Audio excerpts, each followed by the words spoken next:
नमस्कार दोस्तों, कैसे हो आप सभी। होप सभी बहुत बढ़िया होंगे। आज हम लेकर आए हैं हरियाणा सरकार की एक ऐसी योजना की जानकारी जिसके तहत अंत्योदय परिवार जिनकी इनकम 1,80,000 से कम है उनको 1 लाख से लेकर 5 लाख तक की वित्तीय सहायता दी जाती है। इस योजना का नाम है दीन दयाल उपाध्याय अंत्योदय परिवार सुरक्षा योजना, जो कि पूरे हरियाणा में 1 अप्रैल 2023 से लागू हो चुकी है। इस वीडियो में हम दीन दयाल उपाध्याय अंत्योदय परिवार सुरक्षा योजना की विस्तार में जानकारी लेंगे कि किस परिवार को यह राशि मिलेगी, क्या दस्तावेज चाहिए होंगे और इस योजना का लाभ लेने के लिए आवेदन कैसे करना है। वीडियो शुरू करने से पहले हमारे चैनल को सब्सक्राइब कर लें, क्योंकि हर रोज ऐसी ही हरियाणा सरकार और केंद्र सरकार की नई नई स्कीमों की जानकारी इस चैनल पर हम साझा करते हैं। चैनल सब्सक्राइब करने के साथ साथ बेल आइकन को दबा के नोटिफिकेशन ऑन कर लें ताकि हर नई वीडियो आप तक सबसे पहले पहुंचे। चलिए शुरू करते हैं। दीन दयाल उपाध्याय अंत्योदय परिवार सुरक्षा योजना हरियाणा सरकार द्वारा यह स्कीम 1 अप्रैल 2023 से लागू कर दी है और इस स्कीम के तहत जैसे मैंने आपको बताया कि जिन परिवारों की इनकम 1,80,000 से कम है, यानी कि वो BPL या AAY परिवार हैं, उनकी इनकम 1 लाख से 80,000 है, तो उनको 1 लाख से लेके 5 लाख तक की वित्तीय सहायता दी जाती है। इस योजना का लाभ उन परिवारों को मिलता है जिनके परिवार में किसी सदस्य की या तो वो विकलांग हो जाए या फिर किसी सदस्य की मृत्यु हो जाती है। 1 अप्रैल 2023 के बाद अगर आप विकलांग होते हैं किसी भी कारण से, या आपके परिवार में कोई सदस्य विकलांग होता है या किसी कारण उनकी मृत्यु हो जाती है, तो ऐसे परिवारों को इस योजना के तहत लाभ मिलता है, वित्तीय सहायता मिलती है। पूरी जानकारी आगे हम देखेंगे। तो यहाँ पे पूरी इंस्ट्रक्शन दी गई हैं। जैसा कि हमने पीछे बताया, दीन दयाल उपाध्याय अंत्योदय परिवार सुरक्षा योजना से इसके तहत जो वित्तीय सहायता मिलती है 1 लाख से लेके 5 लाख तक की, सो उसके लिए क्या क्या क्राइटेरिया है, क्या क्या योग्यताएं हैं जो आपके पास होंगी तो आप इस योजना का लाभ ले सकते हैं। पूरा अच्छे से हम इसको डिस्कस करते हैं। हम पहुंच चुके हैं इस योजना की ऑफिशियल वेबसाइट पर। सो इस स्कीम का जो पर्पस है वो क्या है, जैसा कि हरियाणा सरकार का एक मिशन है कि ऐसे परिवार जो गरीब परिवार हैं सो उनको वित्तीय सहायता दी जाए। कोई ऐसा परिवार जो गरीब परिवार है और उसके परिवार में किसी सदस्य की मृत्यु हो जाती है या विकलांग हो जाता है, तो उन परिवारों को वित्तीय सहायता दी जा सके। सो ये इस स्कीम का मेन पर्पस है। तो इस स्कीम के तहत सिर्फ वही लोग आते हैं जिनकी उम्र 5 साल से लेके 60 साल के बीच में है। मतलब 5 साल से नीचे की उम्र का या 60 साल के ऊपर की उम्र का व्यक्ति इस योजना का लाभ नहीं ले सकता। आपकी उम्र 5 साल से लेके 60 साल के बीच में होनी चाहिए। और दूसरी जो सबसे मेन चीज है, आपके परिवार पहचान पत्र में, यानी कि आपकी फैमिली ID में आपकी परिवार की जो इनकम है वो 1,80,000 से कम होनी चाहिए। इतनी आपकी इनकम है वो वेरीफाई होनी चाहिए। दूसरी चीज जो यहाँ पे दी गई है कि जिस पर्सन का क्लेम कर रहे हैं, अगर वो विकलांग है तो वो परमानेंट विकलांग होना चाहिए। परमानेंट विकलांग होना चाहिए, टेम्परेरी नहीं होना चाहिए। कुछ लोग ऐसे होते हैं कि उनकी जो विकलांगता होती है वो कुछ समय के लिए होती है, उसके बाद वो सही हो जाते हैं, लेकिन इसका लाभ सिर्फ उन्हीं को मिलेगा जो परमानेंट विकलांग हो चुके हैं। और दूसरा, जिनकी डेथ हो चुकी है वो लोग इसके लिए एलिजिबल होंगे। DDUAPSY ये इस स्कीम का जो शॉर्ट नेम है, इसको हम दीन दयाल उपाध्याय अंत्योदय परिवार सुरक्षा योजना पूरा बोलते हैं। State mean Haryana state. Haryana state के आप निवासी होने चाहिए। ये ट्रस्ट का नाम है जिसके तहत आपको इस योजना का पूरा लाभ मिलेगा, हरियाणा परिवार सुरक्षा न्यास। एलिजिबिलिटी की हम बात करें, योग्यता की हम बात करें, 2-3 सिंपल चीजें हैं, 2-3 सिंपल बातें हैं जिनका आपने ध्यान रखना है। सबसे पहली चीज, आपके परिवार की इनकम 1,80,000 से कम वेरीफाई होनी चाहिए और उम्र जो है वो 5 साल से लेके 60 साल तक के बीच में होनी चाहिए। तो जहाँ पे जो सहायता मिलती है वो आपकी उम्र के हिसाब से होगी। मतलब जो बेनिफिशियरी होगा जिसको यह सहायता मिलेगी उसकी उम्र अगर 5 साल से लेके 12 साल के के बीच में है तो उसको 1 लाख रुपए तक की वित्तीय सहायता मिलेगी। अगर कोई आपके परिवार में ऐसा सदस्य है जिसकी मृत्यु हो जाती है, उसकी उम्र 5 साल से लेके 12 साल के बीच में है, या ऐसा व्यक्ति जो विकलांग होता है और उसकी उम्र 5 साल से लेके 12 साल के बीच में है, तो आपको 1 लाख रुपए तक की वित्तीय सहायता मिलेगी। वहीं अगर उनकी आयु है, उनकी उम्र है 12 साल से लेके 18 साल के बीच में है, तो जो सहायता की राशि है वो 2 लाख हो जाएगी।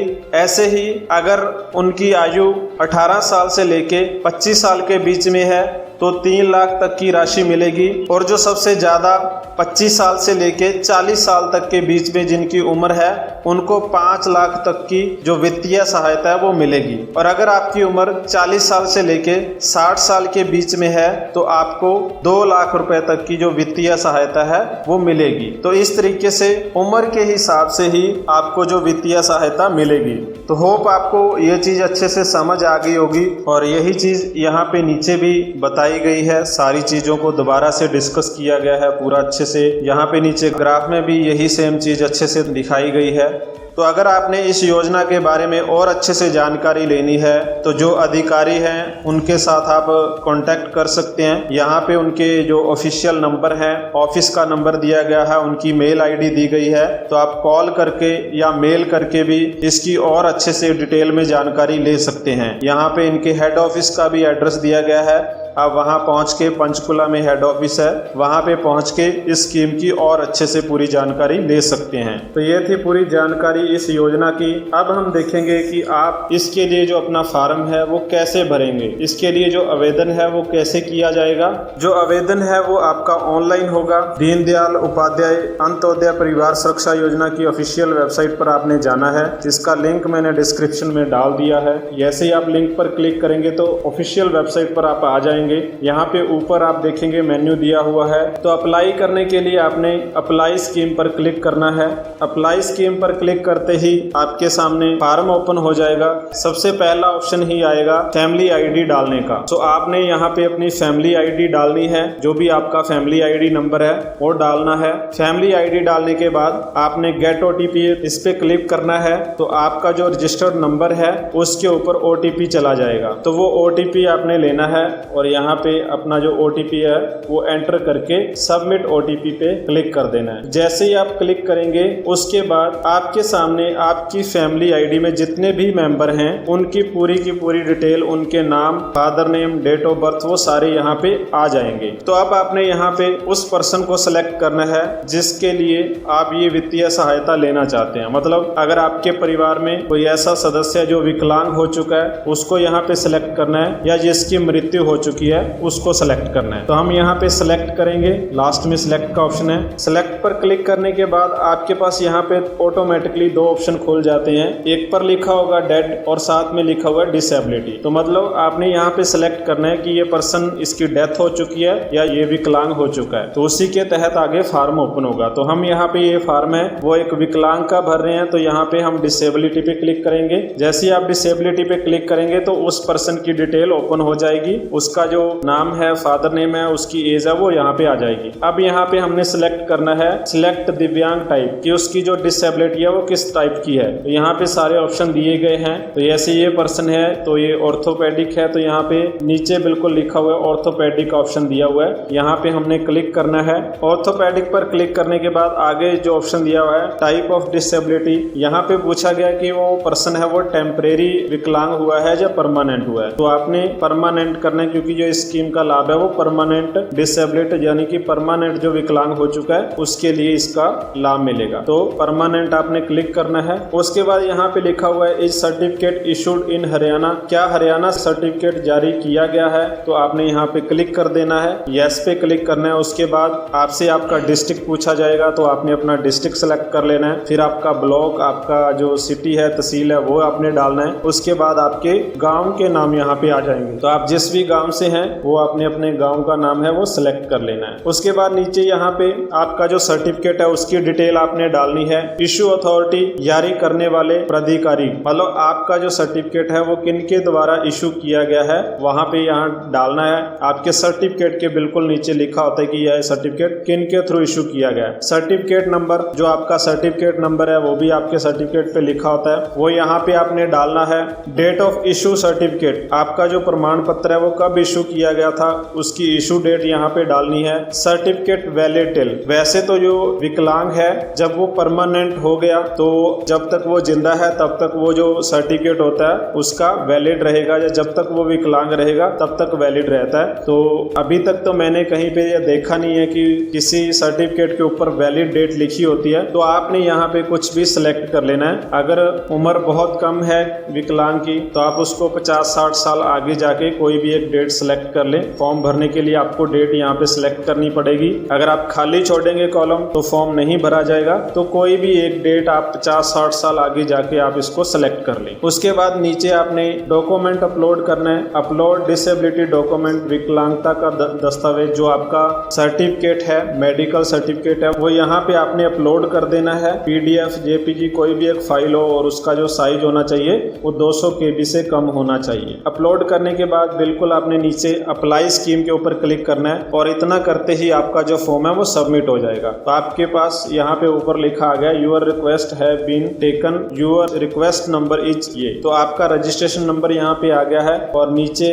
उस पर्सन का डिटेल लिख के स्टेटस के ऊपर आ गया ओपन। मतलब आपका जो फॉर्म है वो अप्लाई हो चुका है। अब जैसे ही आप इसके लिए सेलेक्ट हो जाएंगे आपको वहां पे अथॉरिटी है, जो बैक एंड पे अथॉरिटी है वो सारा चेक करेंगे। अगर आप इस स्कीम के लिए सेलेक्ट होते हैं, आपको इस स्कीम का लाभ मिलना होगा, तो आपके पास ऑफिशियली कॉल आएगी कि आपने फॉर्म भरा था और आप इस स्कीम के लिए एलिजिबल हैं, योग्य हैं। तो आगे की जो कार्रवाई होगी आपको या तो ऑफिस में बुलाया जाएगा या आपको तहसील या आपके डिस्ट्रिक्ट ऑफिस जो होते हैं वहां पे बुला के आपके जो जरूरी दस्तावेज होंगे वो देखे जाएंगे और आपके अकाउंट में ये जो राशि है वो आ जाएगी। तो इस तरीके से आपने इस फॉर्म को अप्लाई करना है और आपको जो है इस स्कीम का लाभ मिल जाएगा। होप आप लोगों को पूरी जो जानकारी है वो अच्छी लगी होगी। अगर आपके माइंड में कोई भी क्वेश्चन है इस स्कीम के बारे में और जानकारी चाहिए या कुछ ऐसी चीज है जो आपको समझ नहीं आई है तो आप कमेंट बॉक्स में टाइप करें, जरूर आपका वहां पे रिप्लाई मिलेगा। और आप हमें हमारे इंस्टाग्राम पर भी फॉलो कर सकते हैं और वहां पे आप मैसेज कर सकते हैं। वहां पे हम जल्दी रिप्लाई करते हैं क्योंकि इंस्टाग्राम में फोन में ओपन रहता है 24 घंटे, तो हम आपको वहां पे जल्दी रिप्लाई कर देंगे। और अगर अभी भी आपने हमारे चैनल को सब्सक्राइब नहीं किया है तो सब्सक्राइब कर लें, बेल आइकन को दबा दें और वीडियो अच्छी लगी तो लाइक करें और अपने दोस्तों के साथ भी जरूर शेयर करें ताकि उनको भी इस पूरी स्कीम की जानकारी मिल सके और वो हमारे चैनल की बाकी वीडियो देखकर अन्य स्कीमों की जानकारी भी ले पाएं। जल्दी मिलते हैं एक नई वीडियो के साथ, एक नए टॉपिक के साथ।